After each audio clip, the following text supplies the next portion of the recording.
Hey, what's up, guys? It's Killer J 500, also known as Jonathan. Alright, I have a message for you guys here I want to speak a word for y'all, and it's going to be how can I make my prayer life fresh and new. And I have my notes right here, and we're going to go through these, how to make your prayer life more rewarding in life, and to motivate you to pray, because there's power in prayer. And I encourage anybody to just keep praying, always have communion with God, because great things will happen through prayer. Now, I'm in Jeremiah, and the prophet Jeremiah was not a popular man. When he declared the truth of God had given him, then that Judah soon start 70 long years in captivity. The people threw him into prison. And during this tough time of Jeremiah's life, he learned something profound about prayer, and I'm gonna read it right here in Jeremiah, chapter 33, verses 1-3, and it goes, "Then the word of the Lord came to Jeremiah the second time, while he was still confined in the court of the guards, saying, Thus says the Lord who made the earth, the Lord who formed it to establish it. The Lord is his name. Call to me, and I will answer you. I will tell you great and mighty things which you do not know." And right here, this verse right here, it says, prayer is a very real part of a vital relationship with God. It's not reserved for something spiritual elite. It is for you.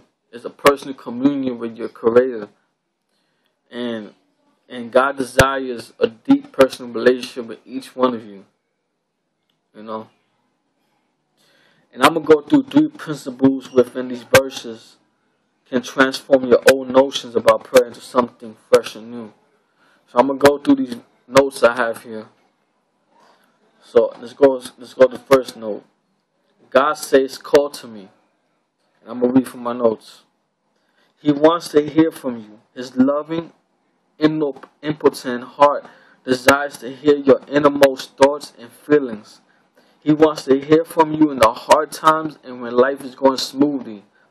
In fact, your sweet times of prayer happen when you come before him simply to praise, worship, and give thanks for what he has done.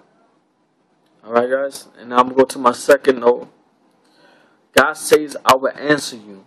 Do you believe that? Perhaps you once asked God for something and he did not give you.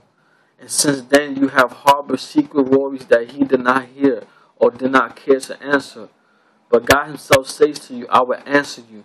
The answer may not take the form you anticipate or come when you desire, but he will respond.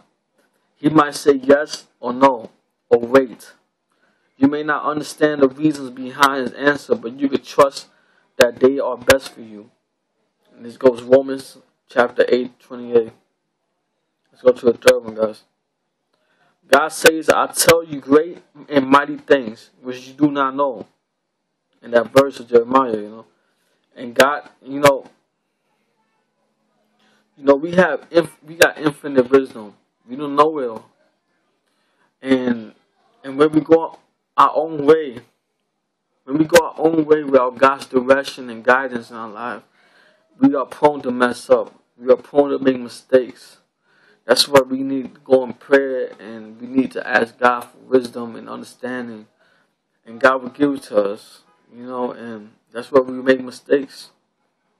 We'll continue reading. God knows it all. He knows the big picture you see merely a tiny piece. When you ask him to guide you, he works to direct you as part of his higher vision and calling. And that's the end of my notes. If you don't have the motivation to pray, ask God for a desire to have communion with him. Ask God to have a wonderful prayer life, to give you grace through it. Because the most important thing in the relationship with God is prayer, and that's the most dynamic thing in your relationship with Him. So I encourage you to do it today. He waits to hear your voice. So I'm gonna leave it at that. So I've been blessed by this, and I pray you have a fresh new prayer life with God. So God bless, guys, and peace.